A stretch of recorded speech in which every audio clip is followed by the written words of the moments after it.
everybody. I'm Evie Roberts, and this is my podcast, Talking in the Dark. Welcome.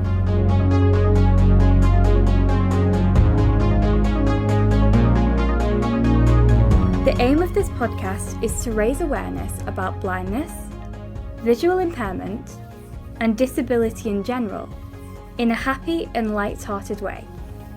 For those of you that don't know, I am blind. I was born with a condition called bilateral anophthalmia. Try spelling that one. It basically means that when I was born, my eyes didn't develop properly, so I wear prosthetics instead. The goal of this podcast is to remove some of the stigma and stereotypes around disabilities, whilst also having fun at the same time. Each week, I will be interviewing people from all walks of life, including some with hidden or physical disabilities like mine, and getting to know a little bit more about them and the lives they lead. This week, I am very excited to tell you that I will be talking to award-winning accessibility innovator and creator of Disabled by Society, Jamie Shields. My name is Evie Roberts, and this is my podcast, Talking in the Dark. Welcome.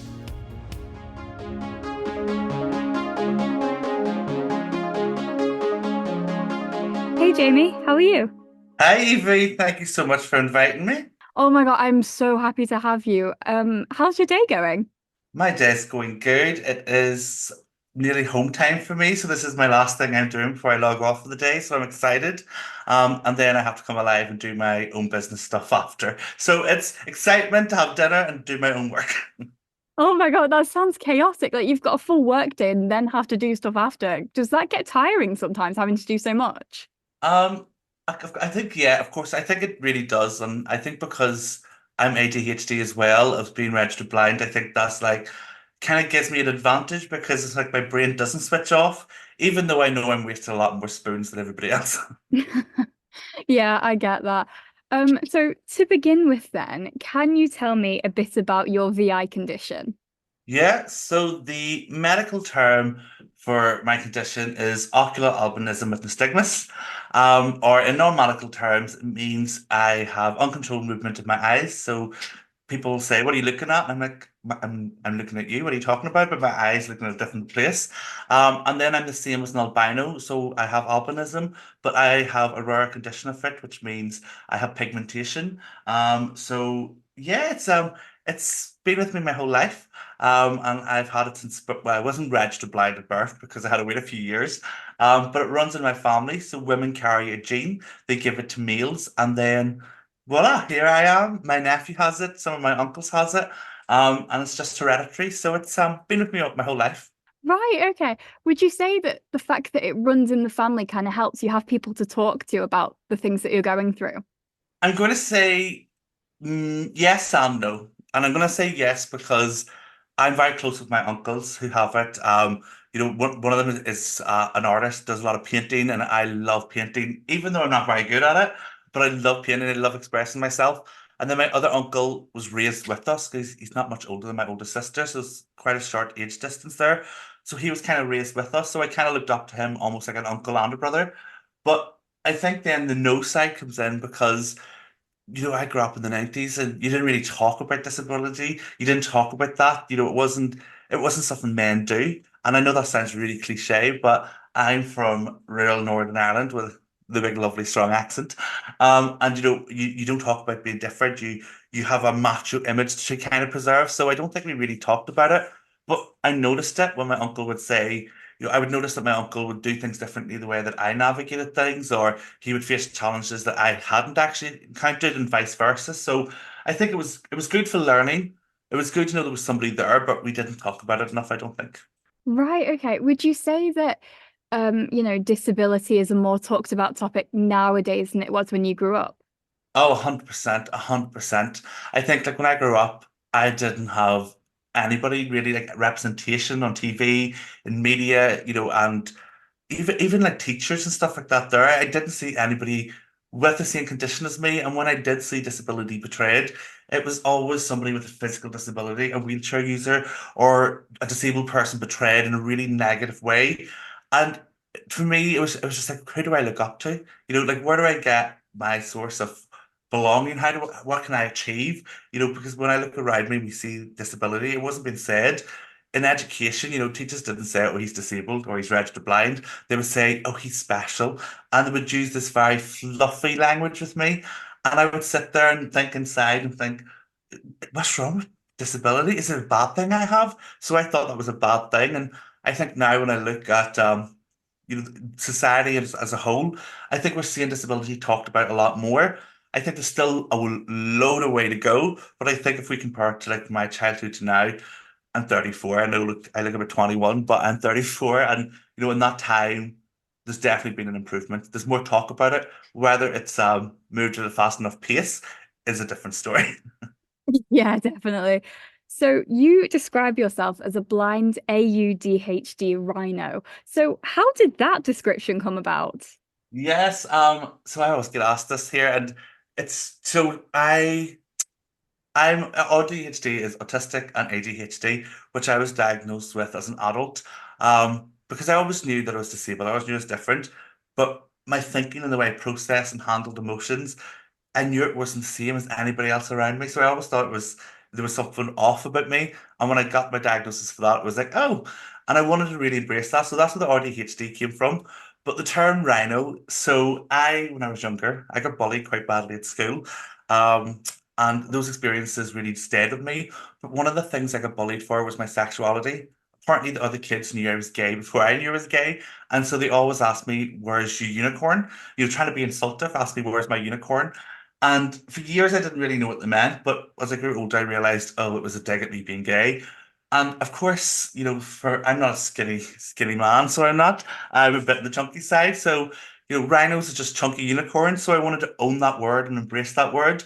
And then I actually did some research on rhinos, and rhinos have some of the worst eyesight in mammals. So they've got really bad eyesight. So in my head, I thought, well, rhinos are just chubby unicorns with bad eyesight. And if I want to brand myself and take ownership of the things that I thought made me different or the things I got bullied for, why not just make it a brand? So I'm a registered blind ADHD rhino because rhinos are chubby unicorns with bad eyesight.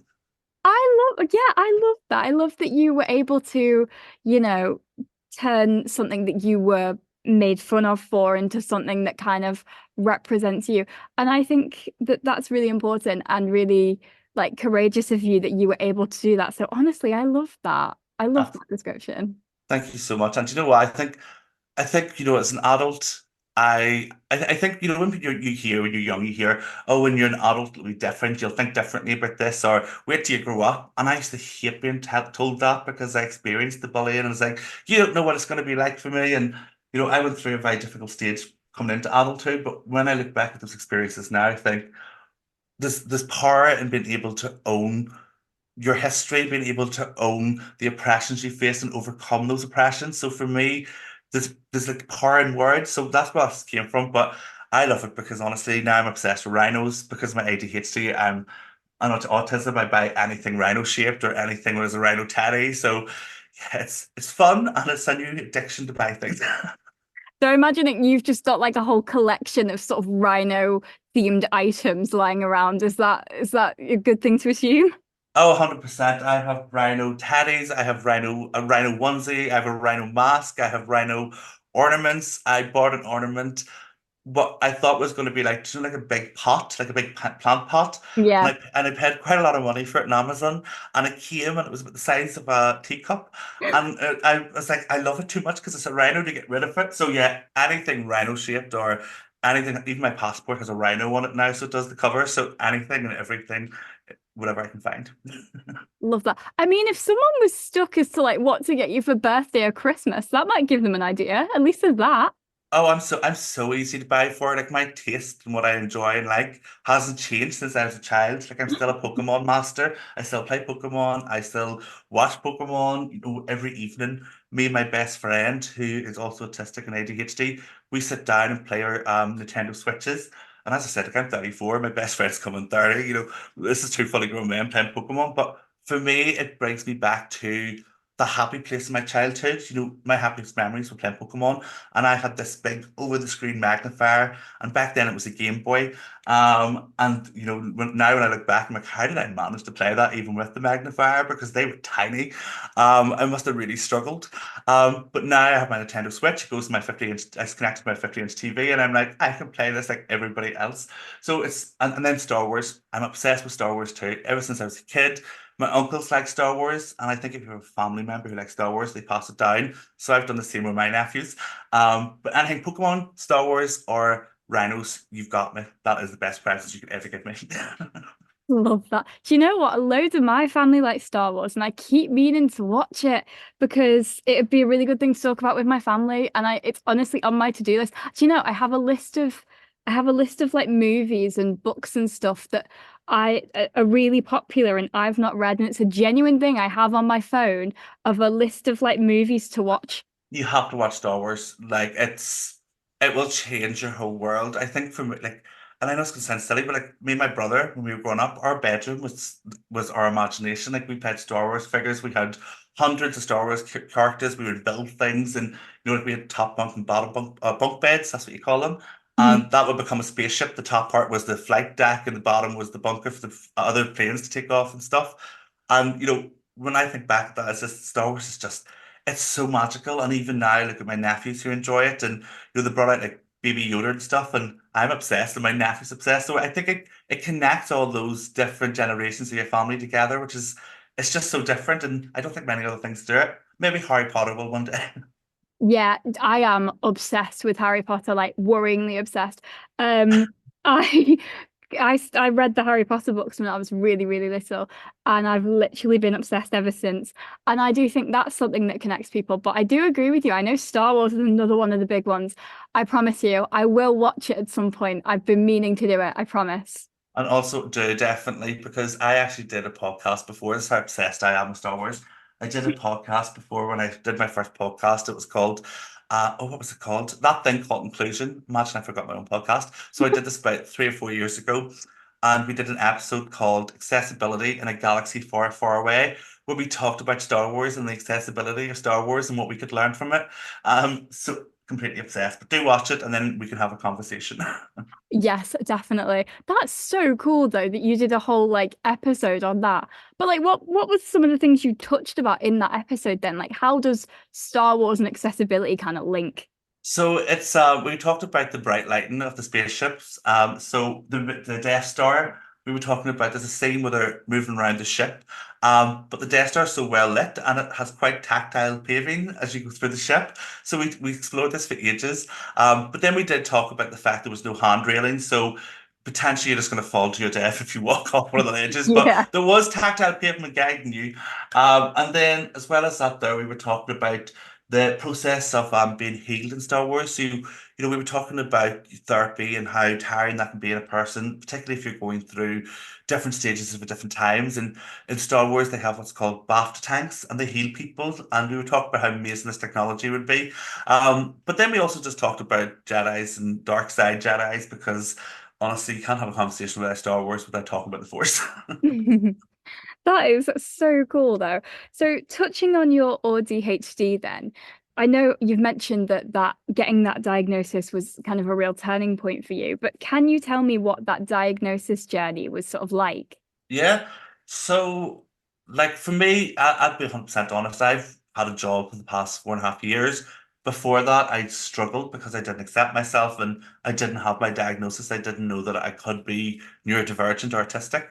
And so I went through just a period of adjusting when I got my first job and I got really comfortable in this company. And I attended what's called an employee network.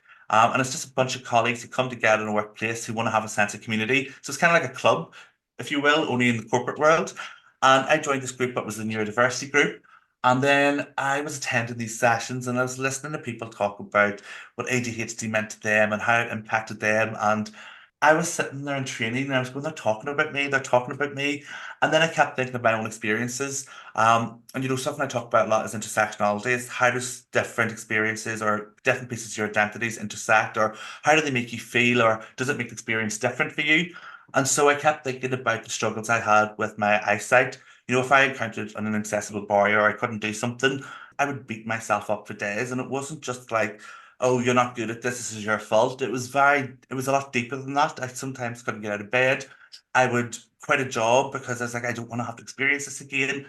And it was very traumatic, and I never really understood why. But when I was learning about autism and kind of like about rejection sensitivity and about being overstimulated and about struggling to express your emotions, it kind of all started making sense. So I was very privileged. I started doing speaking around disability at the time, and my first proper paycheck I got from speaking about disability, I used it to get my diagnosis.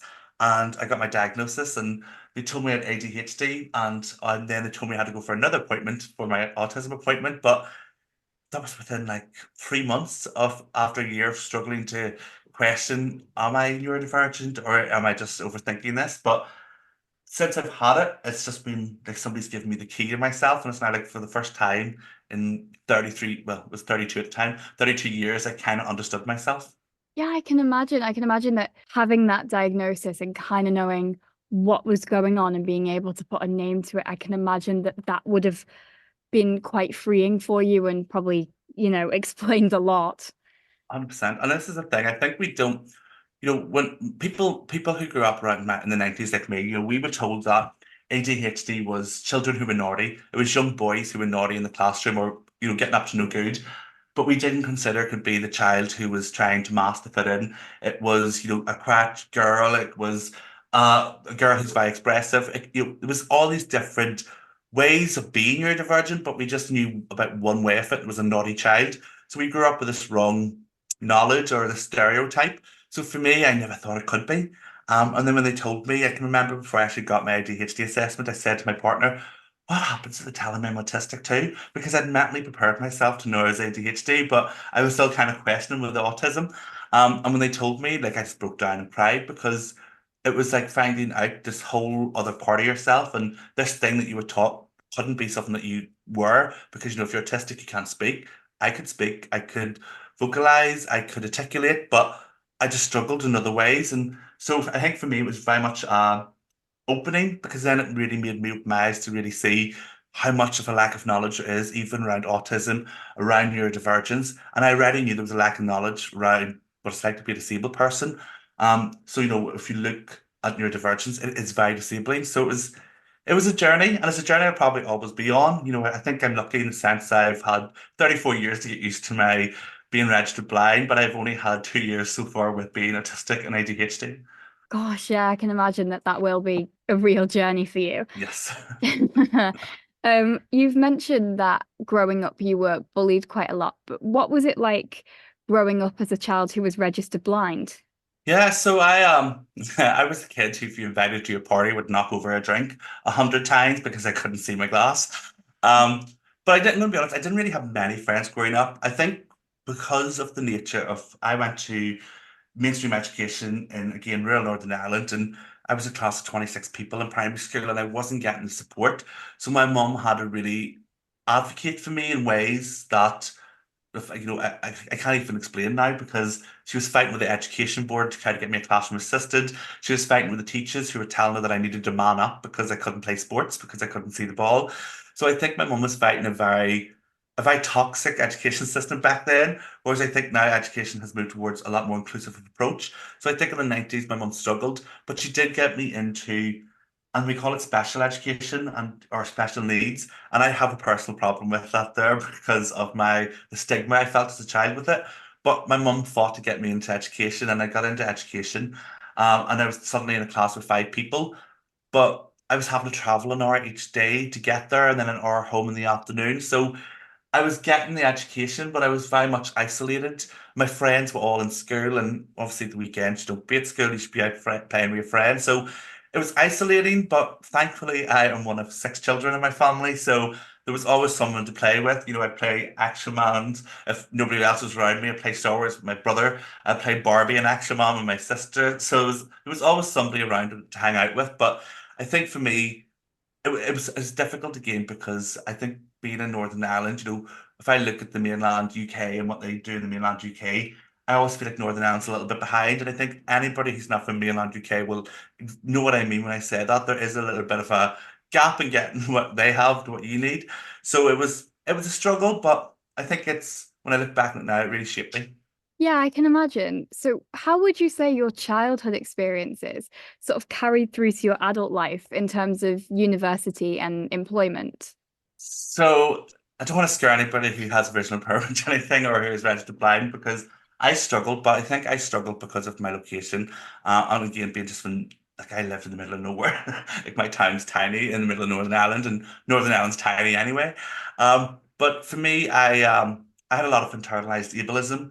And for anyone who doesn't know what that is, internalized ableism is you begin to believe that your disability makes you a problem. You don't advocate for yourself. You think that there's something shameful about you, or there's something that you makes you a burden. And that's the result of living in a society that's not always designed for us. We get up and have to face barriers that non-disabled people have to experience. So internalized ableism is almost like a consequence of having to navigate a disabling society. And it impacts your mental health. So for me, I did get really badly impacted by my internalized ableism. So I struggled with university. I did art the first time I went to university, and I can remember being in the class and the teacher saying, or the lecture hall, but it was more like an art studio for us. And the lecturer saying, right, I want you to draw this table of red objects. There's all different shades of red, and I want you to show me through your drawings the detail in it. And I was just sitting there, and I was like, what do you mean there's loads of red objects? I can just see this big red blob in the middle of the room.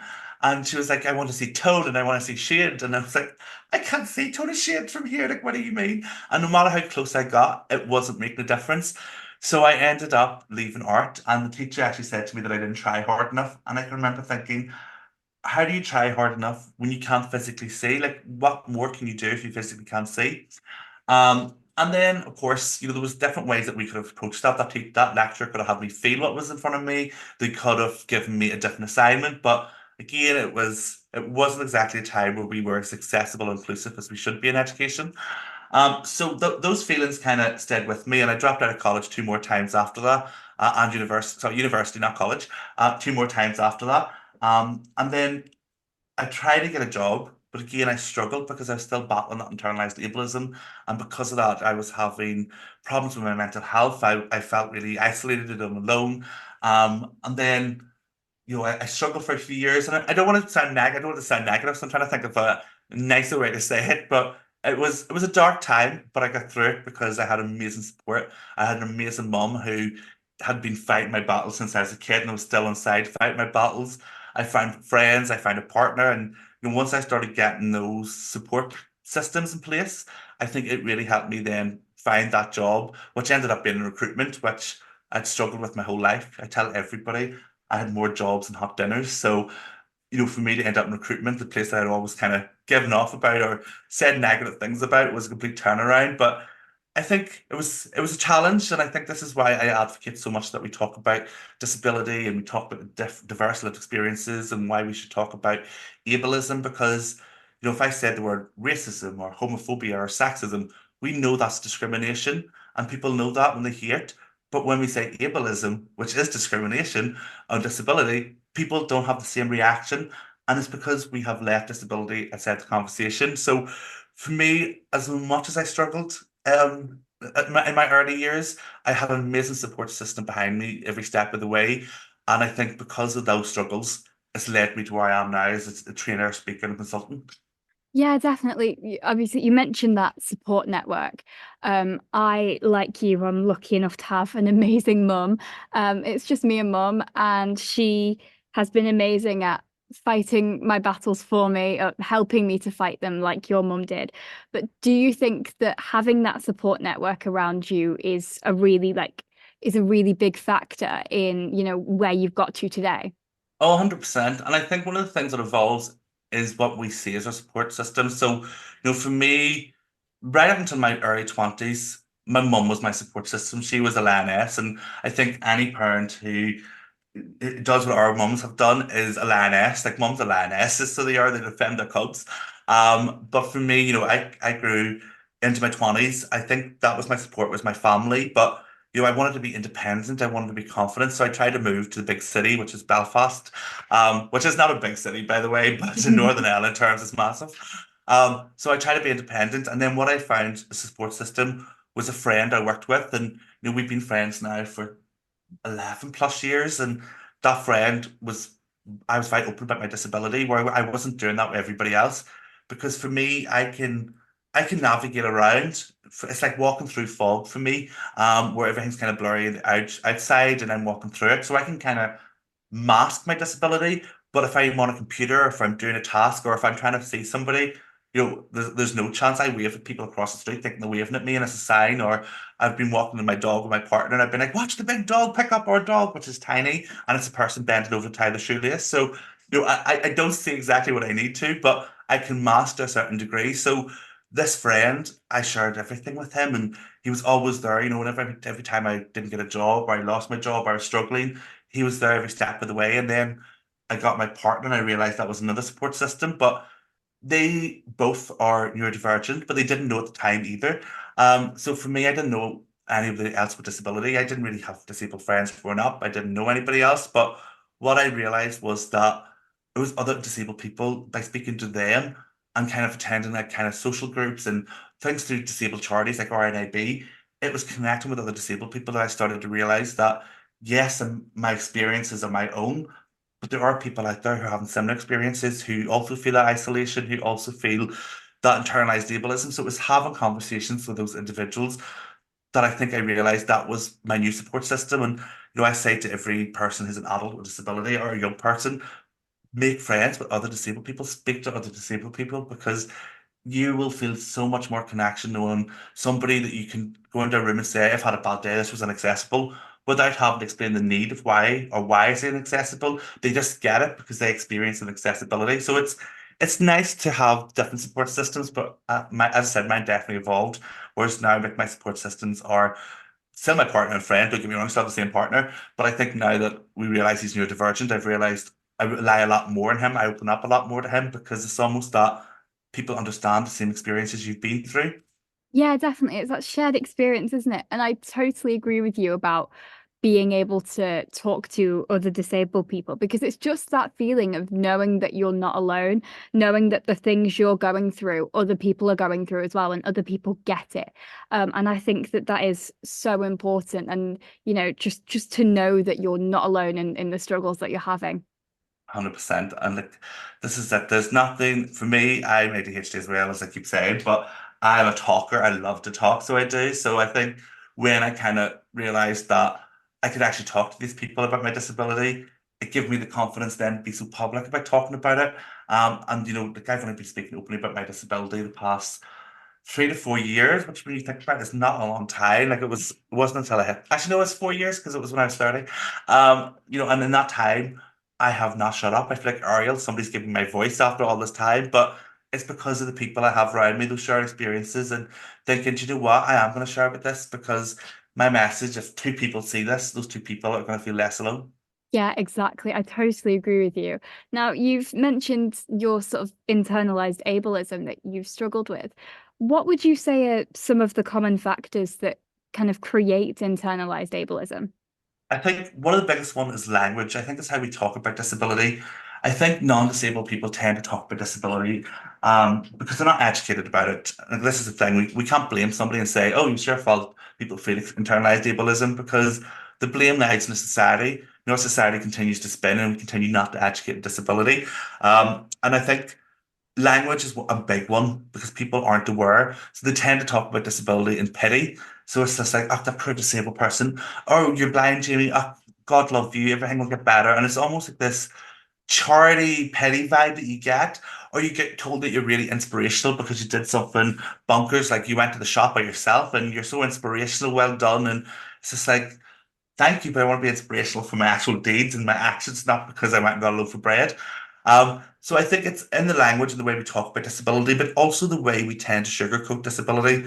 And I mentioned earlier about ableism.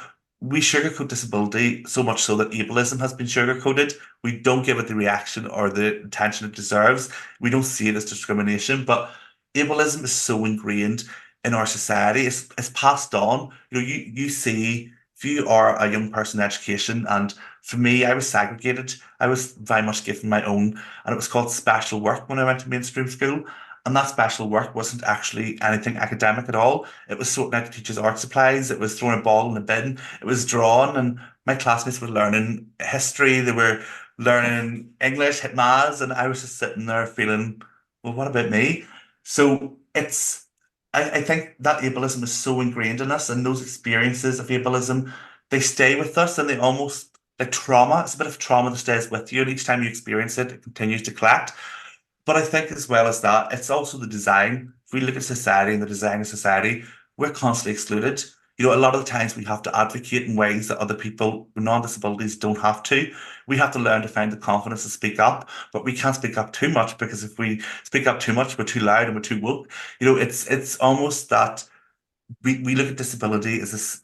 I'm trying to think of the right word here. We look at disability as though it's either really inspirational, something to pity, or something to fear. So people talk about it and kind of tiptoe around it. And I think that's the biggest problem is what contributes to ableism is ableism. It's those language, it's those behaviors, the stereotyping, thinking blind means that you need a guide dog, or you need a cane, or you're reading right braille. And it's just like, that's not true. Not every blind person can read or write braille.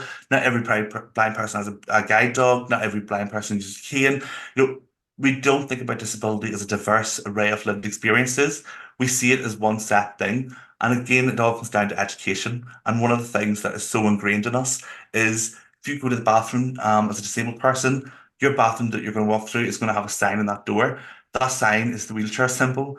That symbol represents the whole disabled community. However, there is, I can't remember the exact statistics. I think it's like only 8% or maybe 10% of the disabled community actually wheelchair users. So the sign does not represent the whole community collectively. And it goes back to that education. Our cycle of society continues to spin and we continue to still learn these behaviors and we still miss that education. So I hope that explained it. I didn't go off a tangent too much as I tend to do, but there's a lot of factors, a lot of different factors. Yeah, I completely agree with you.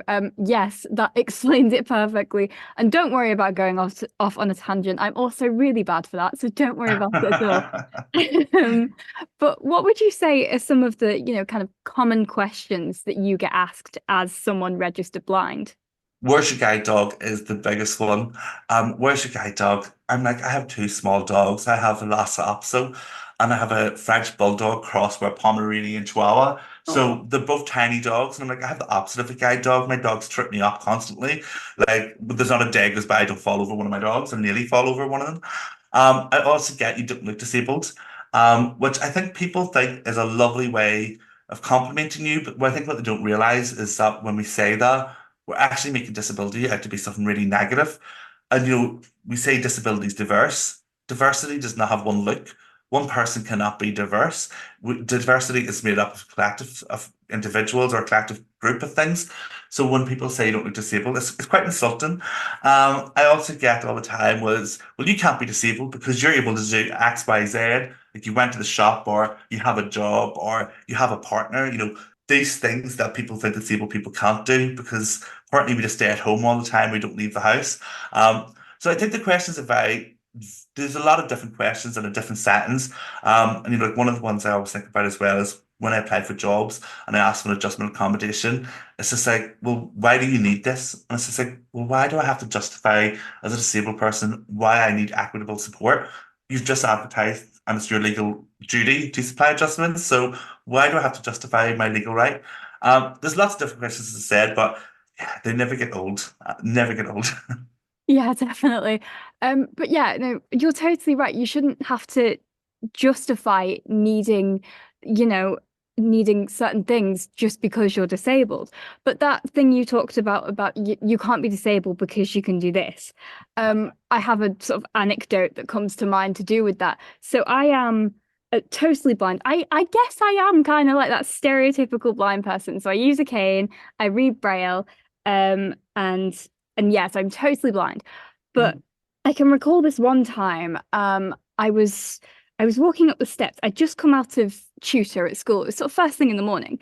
And I was walking up the steps and I was going to meet my vision support teacher at the top. I was walking up the steps of science and I was going to meet her outside the classroom. I knew the route, I'd done it hundreds of times. And I was walking up the stairs and I had my cane in one hand, tapping it against the stair in front of me, and was running my hand up the handrail with the other. And there were a couple of people behind me. It was a crowded corridor, and there were a couple of people behind me, and I heard a conversation that basically went, "Oh my God, she's walking up the stairs. She can't be blind. She can't be, well, she must be able to see a little bit because if she couldn't see, she wouldn't be able to walk up the stairs." And Yeah, it's and it's I was like, shocking. I was like, I am speechless. Like it was very comedic actually. Yeah, I know how to take these things, and it was very, very comedic, but I'd never heard anything like it before, and it really shocked me. But you know what? And this is the best thing. And I think your reaction is something that if I could go back in time and learn anything, it would be to have that confidence, to have that being able to look at those instances and laugh it off. Because for me, I learned that later on. Like I learned how to use comedy and how to kind of turn things around to people and but not let it sink in and impact me the way it did. And now if I hear somebody saying something ableist, I usually just turn around and say to them, people say you don't look disabled, and I just reply saying, "Well, you don't look ableist, but here we are." And you have to laugh, I think, because if you didn't, you'd cry because it's constant. But again, it just goes back to people just have this set thing in their head that if you're disabled, you can't leave the house, you can't do anything, or there's only one set way to do things. And that what they don't understand is, well, that's what accessibility is all about, is providing as much different ways of doing things. The world isn't just black and white. There's in the in between, and every person with disability has their own diverse experience and ways of navigating the world. It's yeah, just laugh it off. That is the best antidote to give. Yeah, absolutely. I mean, I've always kind of used humor as a coping mechanism. And that's something I've developed really over the last couple of years. I have quite dark humor. I think I drive some of my friends insane with it. I have quite dark humor, but I think that's a family thing. My mum always tells me that when I was a baby, she was speaking to someone and they said that because I was blind, I wouldn't develop a sense of humor. Oh, No, she was shocked and she was like sort of determined to make sure that that wasn't the case. And I think it is a family thing. So my family are, all very comedic and I get it from that. But definitely humor is a great coping mechanism because if you don't laugh, you'll cry. That's what I've learned. 100%. And like I think, and in Ireland or Northern Ireland where I'm from, my family's the same. Like we insult each other in Northern Ireland as a way of compliment. We like to slag each other off or make a joke about the other person. And even my side, my sisters would be like, "Oh, don't ask Jamie, he won't see that," and like we'd laugh it off. But if it was outside the house and somebody I didn't know, I would be, "How dare you say that to me?" And I think it's knowing when you're in that comfortable situation where you can totally unmask and be yourself. And I think family gets it more than everybody else. But I love that you've learned that so early on. I really wish I learned to be able to kind of take that things with a pinch of salt or see the funny side. Yeah, it's hard. It was a hard thing to learn, but I think I've kind of got it now. But yeah, it was a very, very difficult thing to learn. Now obviously we've talked about your kind of journey in employment, and I know that you have a role in recruitment now, but can you kind of tell me a bit about that role and what it entails? Yes, so my role is disability accessibility lead. And what I essentially do is I help so the company I work for, maybe it's easy to explain what we do. So we are what's called outsourced recruitment, or RPO is the technical term, but it's just essentially outsourced recruitment. And what we do is we work with clients and we take on their recruitment function. So we work with like big name brands like HSBC, Barclays, big name companies around the world. And what we do is we take on their either full recruitment process or just a little bit of it, or we do kind of their HR work. And so my role is helping the company I work for. We're like 10,000 colleagues global. And my role is to help drive disability inclusion internally. So that is looking at how we recruit, how we retain, and how we develop colleagues who are disabled and neurodivergent. It is also looking at partnerships, what organizations can we work with to really drive home that bringing in diverse candidates, with different lived experiences to show that disability is not a reason not to hire. It's actually a reason to hire because we have all these additional skills. We're a lot more resilient. We're natural born problem solvers. If we have to leave the house, we're planning it like a military operation. We have all these additional skills that people don't think about.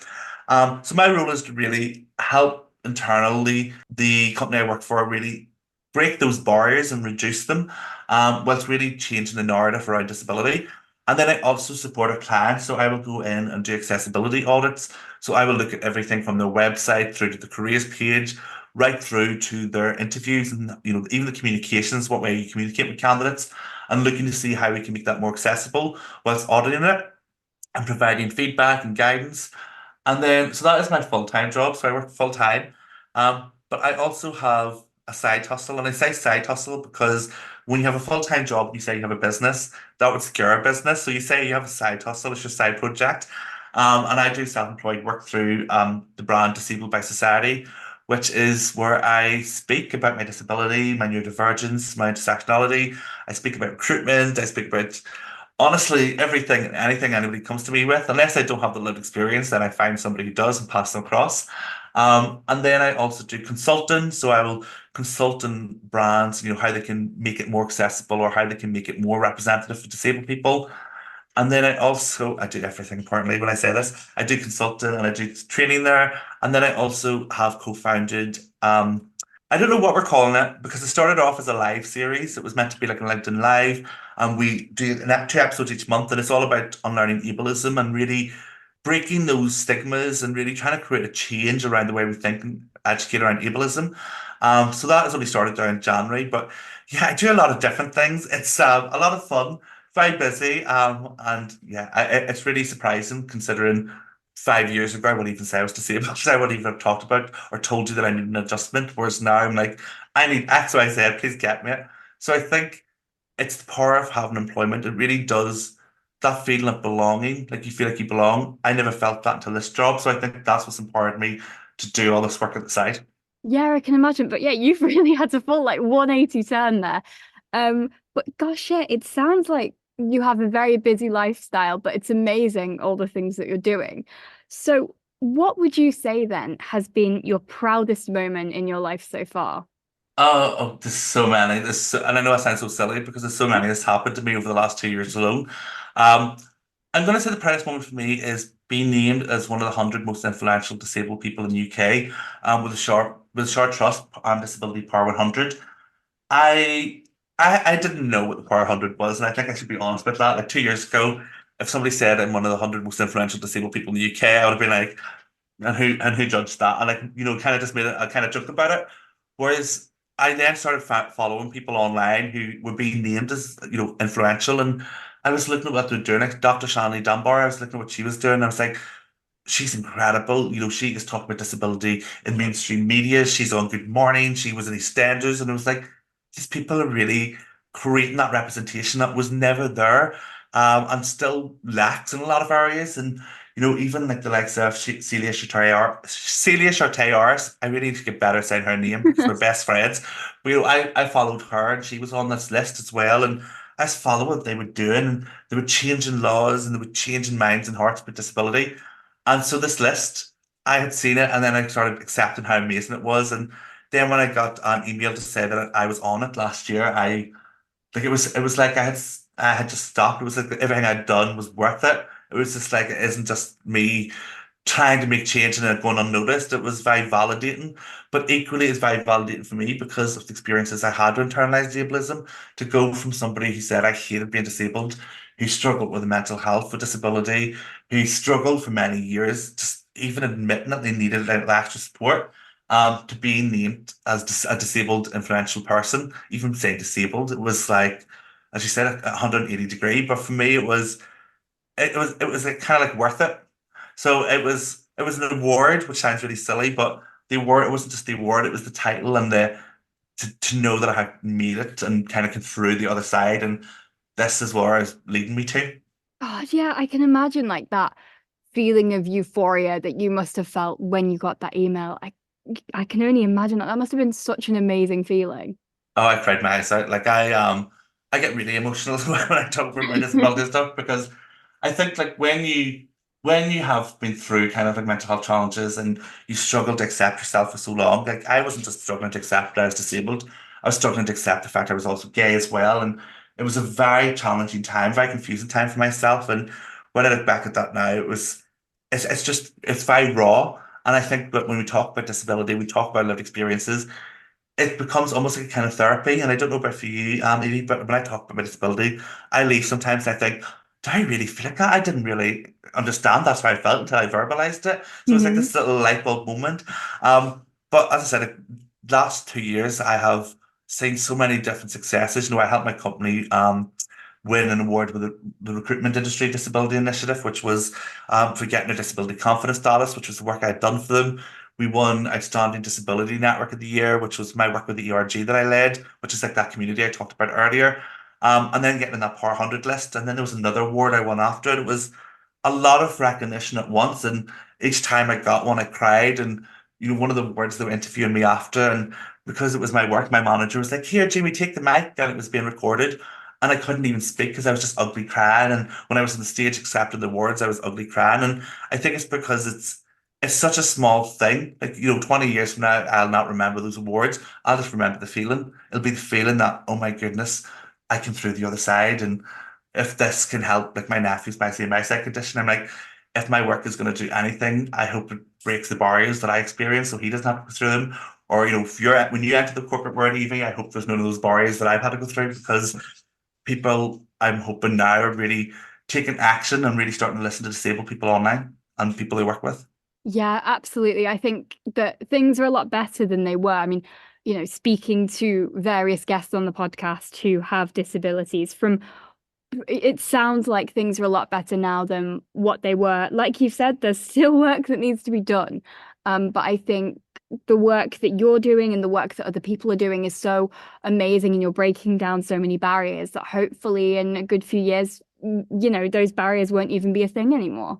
Now, I hear you're breaking them too, because you're doing what many of us couldn't do. You have found the confidence to do a podcast and you're still in education. Like, if I had half the confidence that you do right now, and the change that you're making, God knows where I would be right now. So I can't wait to see where you go, because you're already starting to break the system yourself. And I think that's what we need, is we need that representation right across all ages. We need young disabled people to realize that they're so much more than what everybody else is saying about them. They're not this special needs or shameful thing that they might think they are. They're actually future change makers. They're more resilient. They're problem solvers. And why would you want to be like everybody in society, but everybody else? Because everybody else has done the same thing for years. It's not worked. Why would you not want to be different in a society that everybody tries so desperately to be the same?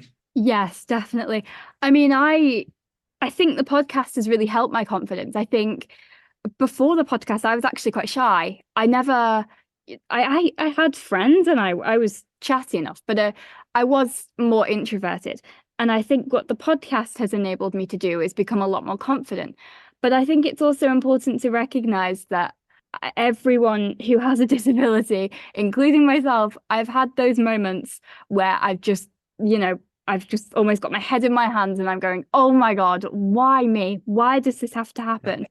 And I think we all have those moments, no matter what disability you have. Everyone has those sort of feelings. But I love what I'm doing, and I hope that with the podcast, even if one person listens to one of these episodes with my amazing guests, and that's what really makes it, guests like yourself. But even if one person listens to one of these episodes and it makes a small change in maybe what their what the things that they think or the things that they feel, even if it teaches them one thing about disability, I would be happy with that. 100%. And like, this is it. There's so much to learn. And if people can leave a conversation after learning one thing, that one thing, everybody learns differently. So everyone's leaving with one different thing. And then think about the domino effect of those changes. And that's why I always tell everybody is your change will have a domino effect. Whether it's you've learned how to make your content accessible, or you've learned how to add alt text to an image you share online that makes it more accessible for people like us. I think it's like a domino effect. It happens once that one change happens and somebody sees it, notices it, they start to implement it, and then that fact is felt by everybody. And it's just like a game of dominoes. Yes, exactly. I love that term domino effect because it really, really is. Well, Jamie, you are absolutely incredible. Thank you so much for coming on the podcast. The work that you do is amazing, and I'm not surprised you've won all those awards, to be honest, because you totally deserve them. You are just doing such an amazing job. So thank you so much. It's been such a pleasure to talk to you. No worries, and I can't wait to hear all the words you win with your podcast as you continue to grow. And thank you so much for having me. And as I said, for the confidence you have in doing this, because you are going to break the systems and remove those barriers yourself for this podcast. So thank you. No, thank you. And thank you to my audience for listening, and I will see you all next time.